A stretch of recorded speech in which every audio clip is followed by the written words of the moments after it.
Donc, nous allons commencer avec ce thème que j'ai annoncé, mes frères et sœurs. Et pour vous qui êtes familiers à cette série, je vous encourage, je vous y encourage, parce que c'est l'occasion pour nous de voir de véritables perles bibliques, de véritables trésors bibliques, des perles bibliques pour nous encourager, pour nous motiver, pour nous galvaniser, pour nous aider à tenir ferme dans cette marche, dans cette course dans laquelle nous sommes pour le royaume de Dieu. Et ce n'est pas un 100 mètres ou un 400 mètres, sinon on va se fatiguer. C'est une course qui est plutôt comme un long marathon, un véritable long marathon, mes frères et sœurs. Donc, je fais cette petite introduction tout simplement pour attendre rapidement les uns et les autres, afin que nous puissions vraiment commencer cette étude, ce partage. Et c'est toujours une joie, mes frères, de partager ces choses. Et l'actualité courante nous donne beaucoup d'instructions, beaucoup d'enseignements. Et comme je vous le disais, je crois, la semaine passée, sur la base de Luc chapitre 13, on a vu comment Jésus-Christ enseignait en s'appuyant sur l'actualité, il enseignait en s'appuyant sur l'actualité. On voit comment il a utilisé deux incidents, une histoire qui lui a été relatée. Vous pouvez le lire en Luc chapitre 13 à partir du verset 1. On lui a rappelé un événement qui s'est passé de l'actualité des Galiléens qui avaient été tués par le roi Hérode. Et non seulement ça, il y a eu un autre incident, une tour, la tour de Siloué, qui est tombée sur 18 personnes qui sont mortes. Et on voit donc comment Jésus utilise l'actualité pour amener les disciples à se repentir. Et c'est la même actualité qu'on a aujourd'hui, mes frères et sœurs. Et qu'est-ce qui m'amène à partager cet enseignement aujourd'hui, mes frères et sœurs? Nous avons été tellement éclairés à l'occasion de la mort de ce jeune homme tourmenté qui a eu malheureusement une mauvaise enfance. On vous a montré ces documents, comment il a été délaissé par ses parents, comment il a voulu imiter sa mère qui était une artiste versant dans ce que j'appelle la pornographie, et comment l'enfant a grandi dans cet environnement de débauche sexuelle, voulant imiter sa mère, voulant se frayer un chemin, mes frères et sœurs. Et la musique était devenue pour lui un moyen d'exprimer ses douleurs, ses peines, ses tourments, ses ressentiments. Et malheureusement, voilà le modèle de la jeunesse, y compris la jeunesse chrétienne. Donc, c'est la raison pour laquelle, mes frères, je vais vous amener à partager avec moi ce sujet d'exhortation et d'encouragement qui s'intitule « Es-tu chrétien mondain ou plutôt chrétien biblique ?» Es-tu chrétien mondain ou chrétien biblique? J'ai été tellement choqué quand une sœur avec qui nous prions ici à Houston me racontait qu'au Cameroun, pour qui elle avait beaucoup d'affection, qui était tellement zélé par le passé dans la parole de Dieu, prêchant cette parole, comment ce monsieur est devenu un véritable idolâtre de ce jeune homme DJ Arafat qui est décédé il y a quelques jours. Et il y a eu une véritable frénésie, une véritable euphorie sur les réseaux sociaux, Instagram, WhatsApp, Facebook, de comment des chrétiens même en signe de reconnaissance pour leur idole qui est décédée. Des chrétiens, je parle des chrétiens, ont mis des images de leur page, les photos de profil. Et non seulement des soi-disant chrétiens, on dirait plutôt des chrétiens, parce que ce ne sont pas des véritables chrétiens. Comme moi-même par le passé, j'étais un chrétien, pensant que j'étais chrétien. J'étais même un pasteur à l'époque, il y a des années, mais j'étais qu'un chrétien et non un chrétien. Donc ce n'est pas une insulte adressée à ces gens, parce que si c'était une insulte, ça veut dire que je m'insulte moi-même. Moi-même, j'étais chrétien. Alors, c'est quand même affligeant de voir que même les pasteurs s'y mettent. En fait, ce ne sont pas des véritables pasteurs, c'est des faux pasteurs, des hommes de Satan qui manifestent une certaine passion, ils sont obsédés, ils sont obnubilés. Ils encensent ce jeune homme qui était un modèle pour les chrétiens. Et la raison pour laquelle je fais ce partage aujourd'hui, c'est parce que le nombre de chrétiens est devenu tellement banal, tellement banalisé, mes frères et sœurs. Et il est question pour nous de restaurer au mot chrétien toute sa valeur, toute sa grandeur. Aujourd'hui, quand on dit chrétien, tout le monde pense qu'il est chrétien. Il y a des standards, mes frères et sœurs, à suivre pour être chrétien. Ce n'est pas n'importe qui est chrétien. Pour être chrétien, il y a des choses à faire. Il faut imiter le Seigneur Jésus-Christ. Il faut passer par le chemin étroit. On a vu il y a quelques jours aussi la voie droite et la voie large. Tout le monde aujourd'hui pense qu'il est chrétien. Tout le monde pense qu'il est chrétien et ça m'afflige. Mes frères et sœurs, le mot chrétien est devenu quelque chose de banal, de vulgaire. Il n'y a même plus le respect pour ce mot chrétien. Alors, dans Jacques chapitre 2, pour voir, mes frères et sœurs, la grandeur du nom de chrétien. Jacques chapitre 2, rapidement, mes frères, on va voir la grandeur qui s'attache au nom de chrétien. Ce n'est pas un nom banal. Ce n'est pas un nom banal. À partir d'aujourd'hui, toi qui suis cet enseignement, cette exhortation, sache que si tu es chrétien ou chrétienne, c'est un beau nom, c'est un nom merveilleux. Donc, Jacques chapitre 2, au verset 5, nous apporte une très grande révélation sur le beau nom que les disciples de Jésus-Christ, je vais dire les vrais disciples de Jésus-Christ, portent. C'est un beau nom, c'est un nom merveilleux. Il est question pour nous chrétiens, vous et moi, de faire tout pour que la beauté, la grandeur de ce nom de chrétien que vous et moi nous avons en commun soit restaurée. Tout le monde pense qu'il est chrétien, tout le monde pense qu'il est disciple de Christ.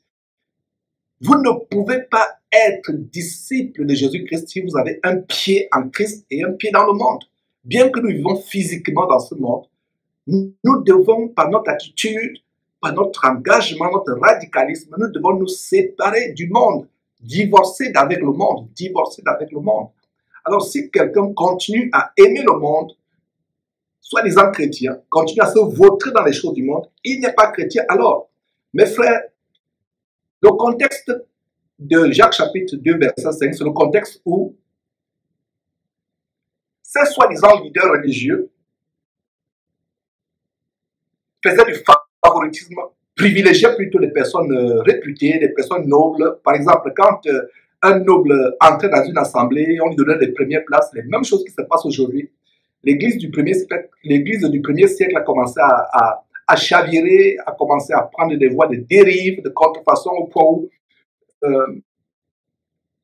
il y avait du favoritisme en fonction de votre statut social, en fonction de votre pouvoir financier, en fonction de votre métier. Il y avait du favoritisme qui s'était intégré dans l'église du premier siècle. Alors Jacques, le disciple du Seigneur Jésus-Christ et le petit frère dans la chair du Seigneur Jésus-Christ en même temps, écrit et dénonce cette discrimination, ce favoritisme qui s'était infiltré dans l'église en fonction du statut des uns et des autres.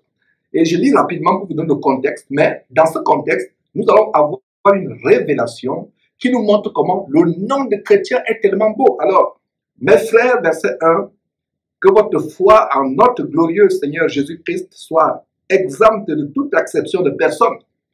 Verset 2, supposez en effet qu'il entre dans votre assemblée un homme avec un anneau d'or, donc un homme influent, riche avec un anneau d'or, et un habit magnifique, et qu'il y entre aussi un pauvre, misérablement vêtu.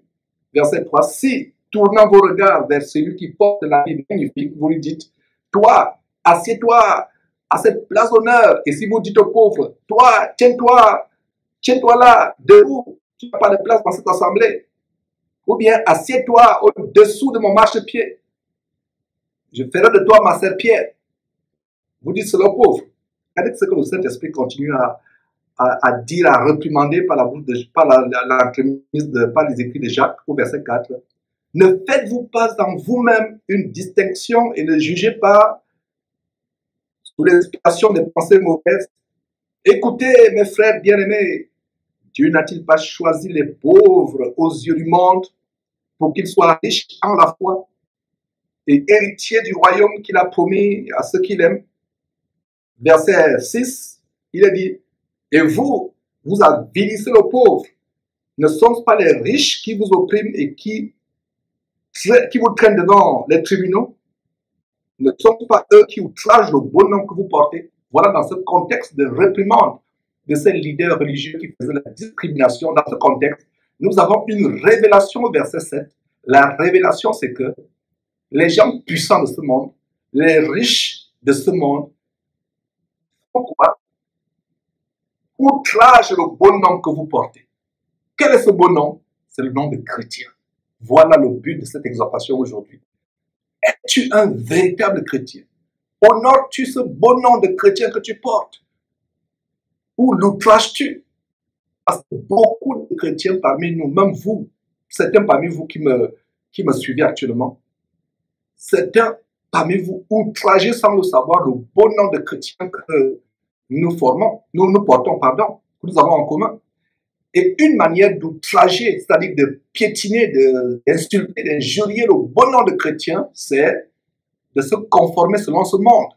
Suivre les musiques mondaines, la radio, à la télévision, écouter des choses infâmes à la télévision, faire des choses terribles. Voilà comment nous outrageons, nous insultons le bon nom que nous portons.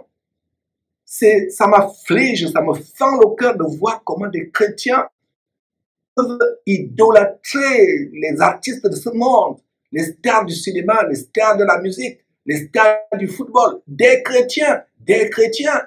Or, la parole de Dieu contient des tonnes d'avertissements de comment nous devons nous abstenir des choses de ce monde. Rappelez-vous comment l'apôtre Paul parlait à ce jeune Timothée. Timothée avait commencé à être séduit petit à petit par les attraits du monde. Et l'apôtre Paul le ramène à l'ordre, le remet sur les rails en lui disant en 2 Timothée chapitre 2 verset 22, fuis les passions de la jeunesse. Mes frères et sœurs, l'apôtre Paul le ramène sur les rails et dit non Timothée, tu ne dois pas faire comme les autres, tu ne dois pas faire comme les jeunes gens. Fuis ces passions. Vous pensez qu'au temps de Paul, les passions n'existaient pas? Les passions existaient. Les passions existaient, mes frères et sœurs. Ce n'est pas parti d'aujourd'hui. Ce n'est pas aujourd'hui que les passions existent.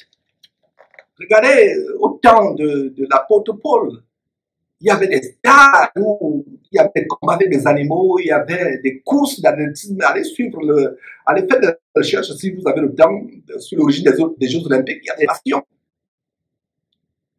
Le sport, l'athlétisme n'existe pas aujourd'hui. Il y a des passions au temps de l'apôtre Paul et de Timothée. Paul dit à Timothée, fuis les passions de la jeunesse. Fuis les passions de la jeunesse. Mon frère, ma soeur, es-tu un chrétien mondain ou une chrétienne mondaine, frivole, voluptueuse, ou es-tu une chrétienne ou un chrétien biblique? Nous allons voir les détails de comment être un chrétien biblique. Un chrétien biblique, c'est un chrétien qui se conforme selon la parole de Dieu. Regardez le bon nom, encore Jacques chapitre 2, verset 7. Ne sont-ce pas les riches qui outragent le bon nom de chrétien que vous portez? C'est un bon nom. Le nom de chrétien est devenu banal. Le nom de chrétien de plus en plus est associé aux faux pasteurs, escrocs, bandits. Regardez comment les musulmans, les bouddhistes, même les athées qui ne croient pas que Dieu existe, nous insultent. Il est temps, mes frères et sœurs, que chacun de nous s'attelle dans son lieu de travail, dans son quartier, dans son lycée, son université, dans son collège, partout où il va, s'attelle à restaurer la grandeur, la beauté infiniment grande du nom de chrétien. D'ailleurs, pour vous qui ne le savez pas, le nom de chrétien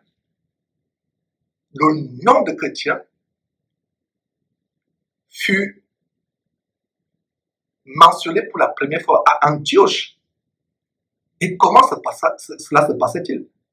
Les vrais chrétiens, les disciples de Jésus-Christ, nous pouvons lire rapidement Actes chapitre 11, versets 25 à 26. À Antioche, quelque chose se passe à Antioche. Actes chapitre 11, verset 25.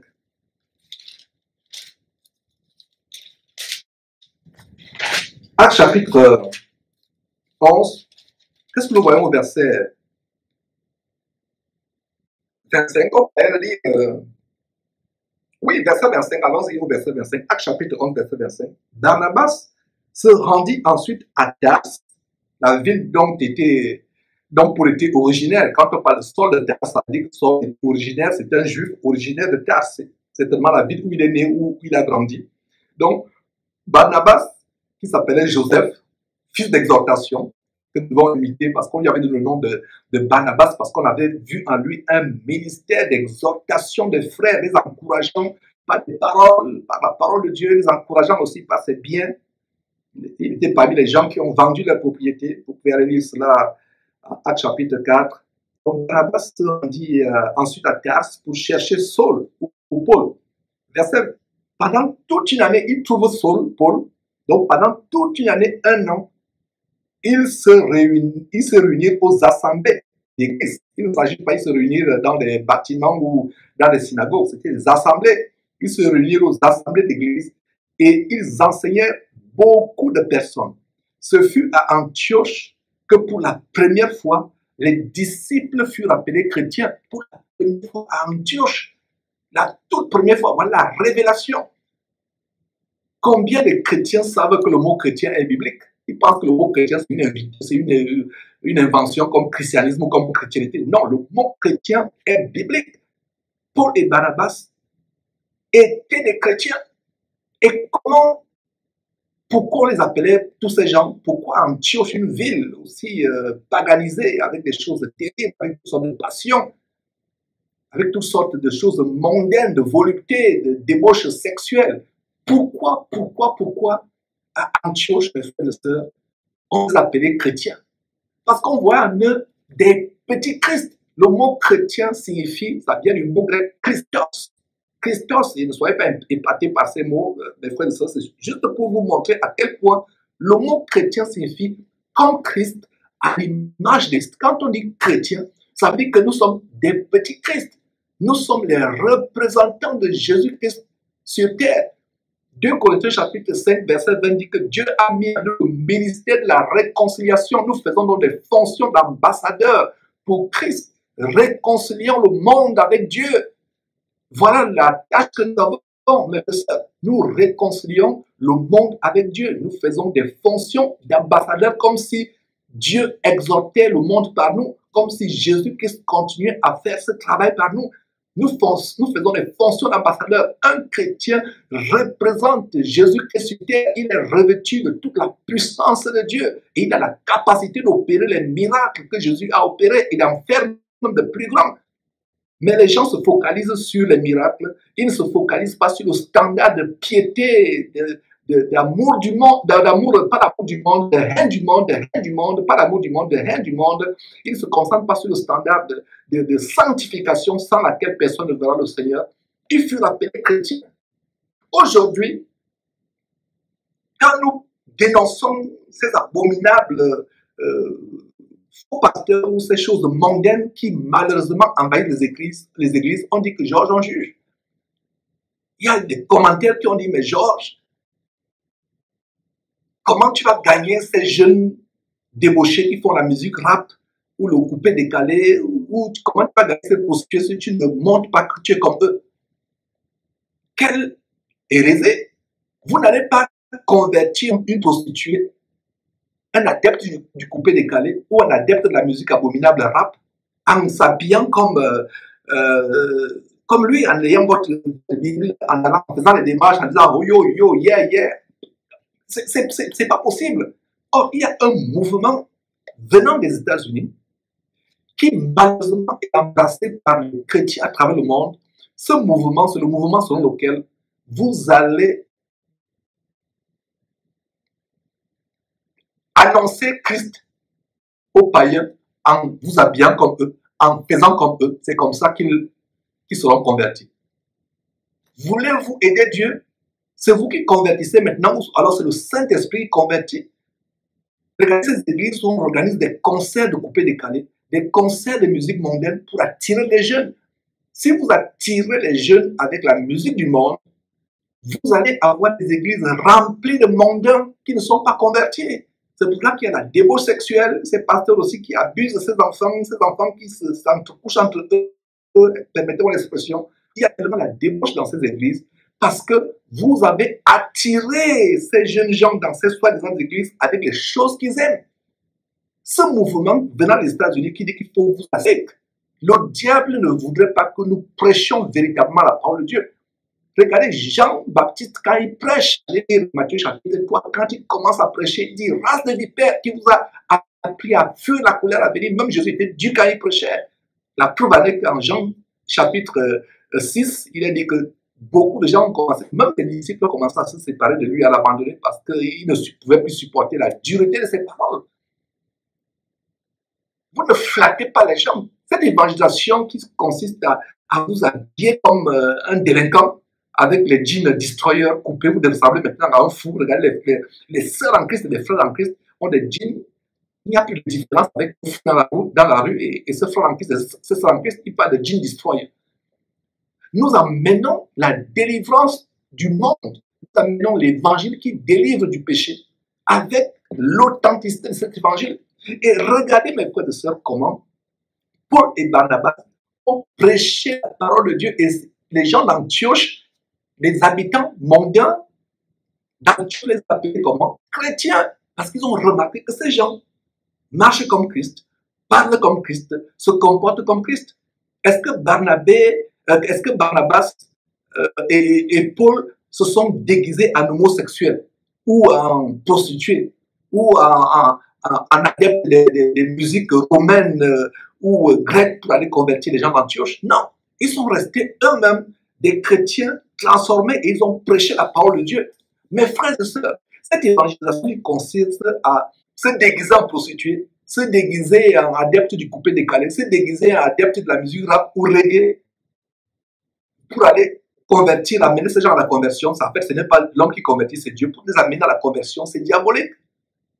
Il y a un frère qui s'est hasardé, je vous ai raconté cette histoire, il s'est hasardé à aller prêcher la parole de Dieu dans un endroit fréquenté par les prostituées, car dans la nuit. Alors qu'il était avec son compagnon, un autre frère en Christ qui l'en a dissuadé. Il est allé, il s'est hasardé à aller prêcher dans un endroit où il y avait des prostituées. Et qu'est-ce qui s'est passé? Il a fini par coucher, avec l'une des prostituées. C'est normal. C'est normal. On a ça en Christ dans l'assemblée avec notre petite église de Houston ici. Hier, quand elle parlait de ça, elle était choquée de ce que le site internet de ce frère en Christ qui pourtant prêchait la parole de Dieu par le passé, aujourd'hui, il a fait naufrage par rapport à la foi. Il est devenu un véritable disciple d'Arafat. Il n'est plus chrétien, mais il est devenu arafatien. Beaucoup de personnes là, au moment où je vous parle, ne sont plus des chrétiens. Ils ne sont des chrétiens que de nom. Ils sont des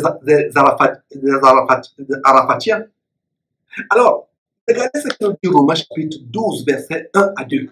Notez, mes frères et sœurs, Romains chapitre 12, verset 1 à 2 dit quoi? Disons rapidement cette parole. C'est le standard d'un chrétien. Ne cédez pas à la séduction, mes frères et sœurs. Ne vous laissez pas avoir par la séduction. Romains chapitre 12, verset 1 dit quoi? Je vous exhorte donc, frères, par les compassions de Dieu, offrir vos corps, comme pas cœur. Il y a des gens qui disent Dieu ne regarde pas le corps, mais Dieu regarde le cœur. Qui lit ce verset? Ce verset, à offrir vos corps à qui? À Dieu, comme un sacrifice vivant. Le sacrifice à Dieu, ce n'est pas des enveloppes d'argent. Le sacrifice à Dieu, c'est votre corps. Vous n'allez pas vous habiller comme un débauché avec des cheveux. Vous êtes un homme, les longs cheveux, parce que vous voulez attirer les jeunes. Ce n'est pas par votre comportement de débauché ou votre habillement de débauché que vous allez attirer les jeunes. Vous allez attirer des personnes qui sont mondaines, qui ne sont pas converties, qui ne se convertiront jamais. Et ce sont ces personnes-là qui vont plutôt vous convertir. Comme ce frère, soi-disant, entre guillemets, qui n'est même pas un frère, les sœurs sont choquées de ce que, aujourd'hui, il fait l'apologie de DJ Arafat. Et beaucoup de pasteurs s'y mettent. En fait, ce ne sont pas des pasteurs, c'est des faux pasteurs, c'est des hommes de Satan. C'est pour cela que nous faisons cette exhortation. J'ai fait cette exhortation d'aujourd'hui. Ne vous conformez pas. Regardez le verset 2 qui dit, ne vous conformez pas selon le siècle présent au monde. Je relis verset 2. Ne vous conformez pas selon le siècle présent, mais soyez transformés par le renouvellement de l'intelligence, afin que vous discerniez que la volonté de Dieu, c'est qui est bon, agréable et parfait. Ne vous conformez pas selon le siècle présent, soyez transformés. Il faut que les gens du monde voient cette transformation. Si un chrétien dit qu'il est devenu chrétien, les gens de sa famille ne sont pas choqués. Ses collègues de travail ne sont pas choqués. Ses voisins du quartier ne sont pas choqués. C'est qu'il n'est pas converti. Qu'est-ce qui se passe quand on est converti à Christ Jésus? C'est comme si un camion avait écrasé quelqu'un. Quand on voit le corps de la personne qui a été écrasée par un camion, on est choqué. Quelqu'un vient vous dire un camion m'a monté sur moi, m'a écrasé. Vous ne voyez même pas une égratignure. Allez-vous croire, pardon, excusez-moi, allez-vous croire à cette personne qui vous dit que le camion l'a écrasé? C'est la même chose, je ne croirais jamais à quelqu'un qui me dit qu'il est devenu chrétien, continue à s'habiller comme une prostituée, continue à suivre la musique mondaine, continue à fréquenter les boîtes de nuit, continue à fréquenter les boîtes à ivrognes, continue à faire les mauvaises choses. Je ne peux pas croire à cette personne. Quand vous êtes converti à Christ Jésus, vous choquez votre entourage. Les gens sont choqués. Les gens disent, mais qu'est-ce qui lui est arrivé? Qu'est-ce qui lui est arrivé? Donc, nous ne nous conformons pas selon le siècle présent. Regardez ce que dit Pierre.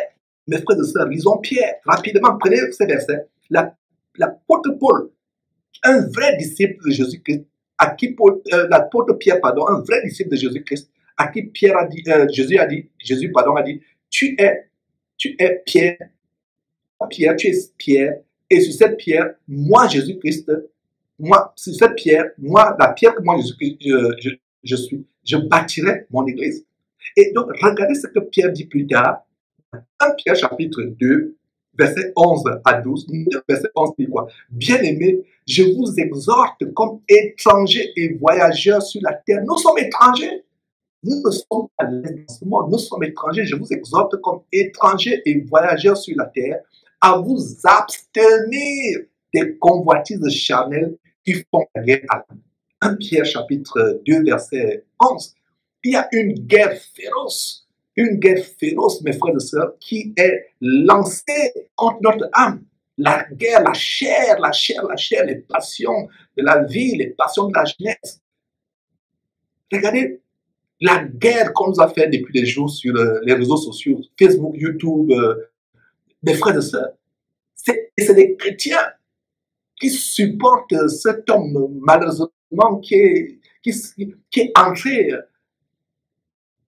en enfer sans s'en rendre compte, fauché par sa passion de jeunesse, à savoir la moto, qui a contribué pendant des années à pervertir, à amener la jeunesse mondiale et en l'occurrence africaine à la débauche sexuelle. Regardez les clips. C'est un clip de ce monsieur, je vous assure que si dans une maison chrétienne, un clip de DJ Arafat passe, quelle abomination. Cette famille chrétienne doit pleurer. Pour les besoins de recherche de ces émissions sur DJ Arafat, je suis tombé sur les clips, j'ai dit, oh Seigneur, donc c'est ce que les chrétiens voient. Plusieurs femmes sur le lit, des petits garçons qui simulent, un petit garçon de 5 ans qui simule l'accouplement avec une maman. Dans ce genre d'abomination, etc. Quelle bestialité. Et c'est des chrétiens. C'est des chrétiens. Donc, bien aimé, je vous exhorte comme étrangers et voyageurs sur terre, de vous abstenir des convoitises charnelles, la chair, les convoitises qui font la guerre à l'âme. Votre âme est précieuse. C'est pour cela que Dieu a envoyé son Fils, Jésus-Christ, mourir sur la croix. L'âme est précieuse. L'âme étant précieuse, la chair là, va faire la guerre à votre âme. C'est de cela que Pierre est en train de parler. Et si vous n'êtes pas fort, vous allez vaincre, vous allez perdre cette guerre. C'est pour cela que nous faisons ces exhortations pour que vous soyez victorieux dans cette guerre féroce que votre chair, que les convoitises charnelles lancent contre votre âme. Verset 12. Ayez, toujours dans 1 Pierre chapitre 2, verset 12, ayez au milieu des païens une bonne conduite. Ce verset dit quoi? Ayez au milieu des prostituées, des adeptes du coupé, des canets ou du rap, une conduite similaire. Maquillez-vous, déguisez-vous pour les attirer. Un disciple de Jésus-Christ ne prêche pas avec les appâts. Les appâts sont pour les pécheurs. Si vous voulez les appâts, transformez-vous en pécheurs. Nous ne péchons pas les hommes pour les amener à Christ comme un pécheur le fait. Nous n'utilisons pas les appâts. Les gens vont voir en vous un changement. Ils voient en vous, ils voient, non, ce monsieur que j'ai connu, ce Georges que j'ai connu, cet impudique, ce fornicateur, ce gars qui fréquentait les prostituées, c'est lui qui me prêche aujourd'hui la parole de Dieu. Qu'est-ce qui lui est arrivé? Qu'est-ce qui s'est passé dans sa vie? Voilà comment les gens sont choqués et les gens peuvent être touchés. Le verset dit, ayant au milieu des païens une bonne conduite, afin que là où ils vous calomnient, comme si vous étiez des malfaiteurs, ils remarquent vos bonnes œuvres et glorifient Dieu au jour où il les visitera. Il n'est pas dit vous vous déguisez comme eux, vous les ressemblez. Vous les ressemblez. Et lisez rapidement Jean chapitre 15, verset 19, qui nous dit quoi? Et c'est le Seigneur Jésus qui dit cela. Si vous étiez du monde, le monde aimerait ce qui est à lui. Mais parce que vous n'êtes pas du monde et que je vous ai choisi du milieu du monde, qu'est-ce que nous voyons? Parce que je vous ai choisi du milieu du monde, le monde, à cause de cela, vous hait. Le monde vous hait à cause de cela. Le monde ne peut pas nous aimer. Et si un chrétien se sent à l'aise dans le monde, il est à l'aise dans les boîtes de nuit, il est à l'aise dans les bars, il est à l'aise en regardant les films impudiques à la télévision, en regardant la pornographie, il est à l'aise en suivant le coupé décalé, ou le rap, ou le reggae. Ce n'est pas un chrétien. Il y a des fois, les gens chantent qui vous chantent le reggae chrétien, le coupé décalé chrétien, la zoto chrétien, le zaïko chrétien, peu importe toutes les musiques chrétiennes, soi-disant chrétiennes, quelle abomination. Le monde, regardez ce que le Seigneur Jésus dit.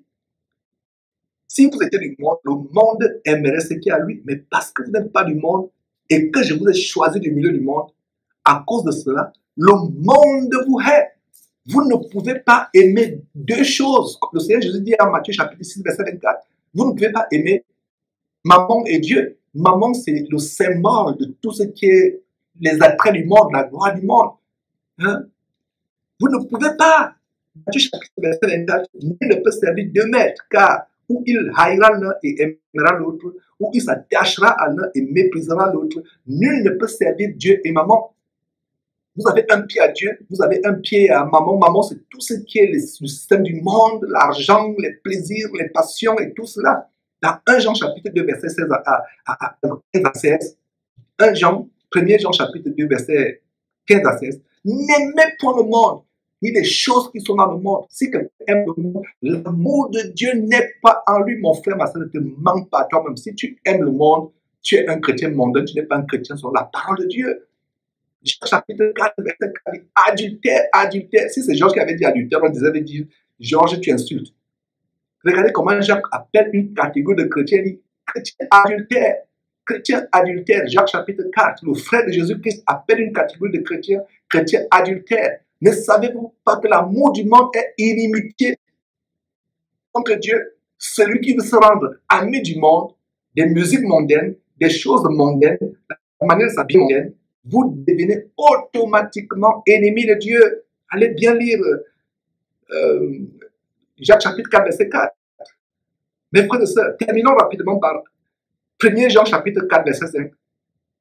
1er Jean, notez ces versets, mes frères et sœurs. 1er Jean chapitre 4, verset 5 à 6.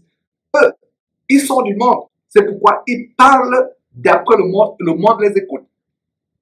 Toi, mon frère chrétien, qui veut parler comme le monde, qui veut t'habiller comme le monde, qui veut marcher comme le monde, qui veut faire comme le monde, 1 Jean chapitre 4, verset 5 dit quoi?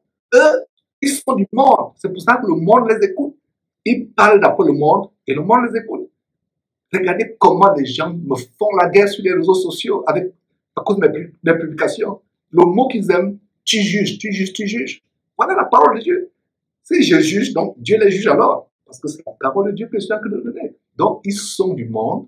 Le monde ne peut pas les aimer, mes frères et sœurs.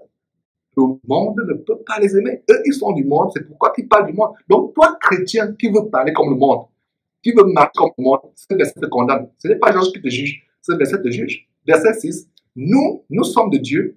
Celui qui connaît Dieu nous écoute. Celui qui n'est pas de Dieu ne nous écoute pas. C'est par là que nous connaissons l'esprit de la vérité et l'esprit de l'erreur. Voilà par où je conclue. Quelqu'un qui est de Dieu va m'écouter. Si un chrétien s'offusque quand j'enseigne ces choses, c'est la preuve qu'il n'est pas de Dieu. Et c'est là où nous connaissons quel esprit l'anime. Est-ce l'esprit de Satan, l'esprit de l'erreur? Est-ce l'esprit de Dieu, l'esprit de la vérité? Donc, si tu continues, mon frère, à t'habiller comme le monde, à écouter les musiques mondaines, à parler comme le monde, à vouloir te gesticuler comme le monde, c'est la preuve que tu n'as pas l'esprit de Dieu, c'est la preuve que Dieu ne te connaît pas, c'est la preuve que tu es conduit par un autre esprit, l'esprit de l'antéchrist, l'esprit de l'erreur, l'esprit de Satan. Et tout ça sera supprimé. Le jour où Jésus te dira, je ne t'ai jamais connu, retire-toi de moi. Il va ordonner à ses anges de te jeter en enfer. J'espère que cette exhortation vous a regardé, vous a boosté, vous a consolé avec toutes les abominations qu'on voit sur les réseaux sociaux, des chrétiens qui ne sont pas chrétiens, mais qui passent pour des chrétiens. Mais quand vous voyez leurs œuvres, vous voyez les choses qu'ils supportent, vous comprenez qu'il y a, c'est notre esprit. Mais fois de ça, c'est un plaisir de partager ces choses. Les adieux, nous reviendrons demain avec un autre sujet, selon que Dieu m'en inspirera, connaîtra la vérité. La vérité vous affranchira. Bye bye.